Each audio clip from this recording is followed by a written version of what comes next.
स्वागत है एक बार फिर से आप सभी का हमारे चैनल पे जिसका नाम है ट्रू इन्फॉर्मेशन। दोस्तों आज की इस वीडियो में हम बात करेंगे एशिया के बीचों बीच बसा बहुत ही खूबसूरत और बहुत ही अमीर देश सिंगापुर के बारे में। इस वीडियो में हम बात करेंगे सिंगापुर के बारे में, कुछ बेसिक बातें करेंगे हम, और साथ ही हम बताएंगे कि सिंगापुर में जॉब करने के लिए कौन कौन से वीजा अवेलेबल है, और साथ ही हम बताएंगे कि किस किस कैटेगरी के लोग सिंगापुर में जाकर जॉब कर सकते हैं और साथ ही कितना सैलरी मिल सकता है, इस बारे में हम बात करेंगे। तो दोस्तों वीडियो के अंत तक बने रहे। और जैसा कि आप लोग जानते हैं कि मैं जॉब के रिलेटिव वीडियो बनाता हूं, यूरोप में जॉब, एशिया में जॉब और गल्फ कंट्री में जॉब के बारे में मैं वीडियो बनाता हूं। तो जो लोग इंटरेस्टेड हैं मेरे चैनल से वो लोग चैनल को सब्सक्राइब कर ले और बेल आइकन जरूर दबाएं ताकि मैं जो भी नया वीडियो डालूं उसका अपडेट आपके पास चला जाए और आप लोग वीडियो को आसानी से देख लें। तो दोस्तों डिजिटली आज हम बात करने वाले हैं सिंगापुर के बारे में, तो चलते हैं। जैसा कि मैंने बताया, एशिया के बीचों बीच बसा हुआ है सिंगापुर देश, जिसकी कुल जनसंख्या लगभग 58 लाख है। सिंगापुर की राजधानी सिंगापुर सिटी है। धर्म की बात की जाए तो बौद्ध धर्म, ईसाई धर्म और मुस्लिम धर्म के लोग रहते हैं वहाँ पे, जो कि सबसे ज़्यादा 33% बौद्ध धर्म के लोग रहते हैं। भाषा की बात की जाए तो बहुत ही ज़्यादा इंग्लिश बोली जाती है सिंगापुर में, और साथ ही किसी किसी इलाके में आपको तमिल में बात करते हुए लोग मिल जाएंगे। करेंसी की बात की जाए तो सिंगापुर डॉलर चलता है, जो कि सिंगापुर का $1 इंडिया के 55 रुपीज़ के लगभग होता है। सिंगापुर की कानून बहुत ही सख्त है, यानी कि वहाँ के बहुत ही अजीबोगरीब नियम है जिनको जान के शायद आपको हैरानी होगी। उनमें से एक ये नियम है कि अगर आप च्युइंगम खा के रास्ते में थूक देते हैं तो बहुत ही बड़ा जुर्माना आपको देना पड़ेगा, और साथ ही आपको 10 साल की जेल हो सकती है। फ्रेंड्स, बहुत ही ऐसे कानून है जो कि आपको सुन के हैरानी होगी, तो ध्यान रहे अगर आप सिंगापुर जा रहे हैं तो सिंगापुर के कुछ नियम कानून को आप पहले जान लें। अगर आप सिंगापुर घूमने जाना चाहते हैं तो आपको ई वीज़ा का जरूरत पड़ेगा, जो कि टूरिस्ट वीज़ा होगा, जिसका फीस आपको लगभग $30 है, जो कि इंडियन रुपीज़ में कन्वर्ट किया जाए तो 1500 रुपये के आसपास होगा। दोस्तों अब बात करते हैं कि अगर आप सिंगापुर में जॉब करने जाना चाहते हैं तो आपको किस टाइप का वीज़ा मिलेगा। फ्रेंड्स, वैसे तो 10 से भी अधिक वीज़ा है सिंगापुर जाने के लिए, जैसे कि बिजनेस का वीज़ा है, टूरिस्ट वीज़ा है, मेडिकल वीज़ा है, स्टूडेंट वीज़ा है। इसी तरह से काफ़ी सारे टाइप के वीज़ा हैं, लेकिन हम फिलहाल बात करेंगे सिर्फ 3 वीज़ा के बारे में, जो कि जनरली लोग इन तीन वीज़ा पे ही जाते हैं जॉब करने के लिए सिंगापुर में। पहला है ई पास वीज़ा, दूसरा है एस पास वीज़ा और तीसरा है work permit. So friends, step by step मैं इन तीनों वीज़ा के बारे में पूरे डिटेल में आप लोग को बताता हूँ। ई पास वीज़ा होता है बहुत ही हाई स्किल के एम्प्लॉयर के लिए, जिनमें doctor, engineer, scientist, software engineer, architect और आईटी फील्ड के लोग, यानी कि हाई कैटेगरी में जितने भी जॉब आते हैं उन लोगों को ई पास वीज़ा मिलता है।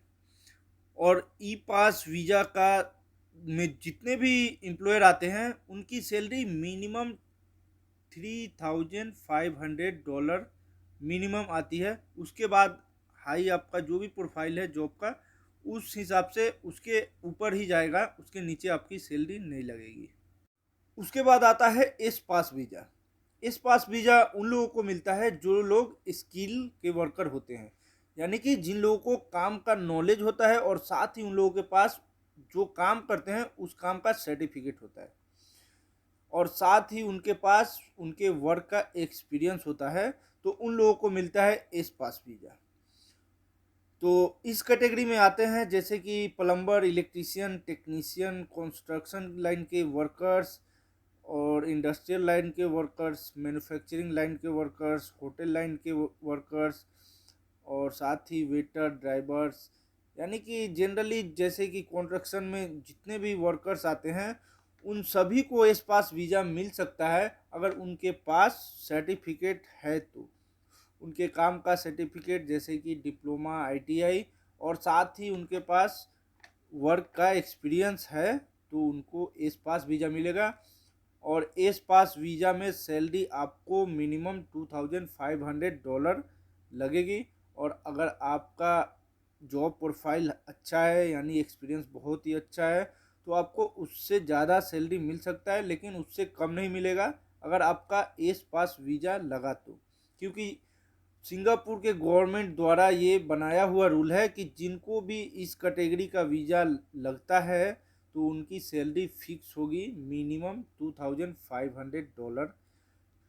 उसके बाद आता है वर्क परमिट। दोस्तों, वर्क परमिट का मतलब होता है कि इसमें कोई भी स्किल नहीं चाहिए, यानी कि अगर आप फ्रेशर हैं, आपको कोई भी काम मालूम नहीं है, फिर भी आप सिंगापुर जा सकते हैं वर्क परमिट लेके। तो दोस्तों, इसमें क्या है कि जैसा कि मैंने बताया, इस पास में आपका सैलरी मिनिमम 2500 सिंगापुर डॉलर लगता है। लेकिन दोस्तों, वर्क परमिट जो है इसमें सैलरी का कोई मैंडेटरी नहीं है, यानी कोई भी फिक्स नहीं है कि आपके जो भी ट्रेड है उस पर आपकी सैलरी इतनी लगेगी। ये आपके कंपनी के ऊपर डिपेंड करता है कि वो आपको कितना सैलरी दे रहा है। तो जो लोग फ्रेशर हैं, यानी कि कभी भी उन लोगों ने काम नहीं किया है या फिर किसी भी तरह का नॉलेज नहीं है, तो उन लोगों के लिए ये चांस है कि वो वर्क परमिट पे सिंगापुर जा सकते हैं। उनको कंस्ट्रक्शन लेबर, यानी कि लेबर कैटेगरी से लेके आपको ट्रेड की भी जॉब मिलेगी, बट आपके पास जो सर्टिफिकेट या एक्सपीरियंस नहीं है तो आपको वर्क परमिट ही मिलेगा। अगर आपके पास सर्टिफिकेट और एक्सपीरियंस है तो आपको एस पास मिलेगा, और एस पास में आपको फ़ायदा ये होगा कि सैलरी आपको हाई मिलेगी। लेकिन अगर आपको वर्क परमिट लगता है तो वर्क परमिट में आपकी सैलरी फिक्स नहीं होगी, आपका सैलरी कम भी लग सकता है और ज़्यादा भी लग सकता है। सो फ्रेंड्स, ये तो था सिंगापुर का कुछ बहुत ही इम्पोर्टेंट जानकारी जो कि मैंने आपके साथ शेयर किया। और साथ ही मैं ये भी बता देना चाहता हूँ कि सिंगापुर के नाम से बहुत ही ज़्यादा स्कैम होता है। तो अगर आप लोग किसी एजेंट या किसी ऑफिस से सिंगापुर के लिए काम करा रहे हैं तो आप लोगों को ध्यान रखें कि आपको कौन सा वीज़ा दे रहा है। ऐसा ना हो कि आपको ई पास और एस पास वीज़ा का नाम दे और आपके पास कोई स्किल नहीं हो, तो इसका मतलब आप समझ जाएं कि आपके साथ फ्रॉड हो रहा है। तो आप लोग इस बात पे ध्यान दें।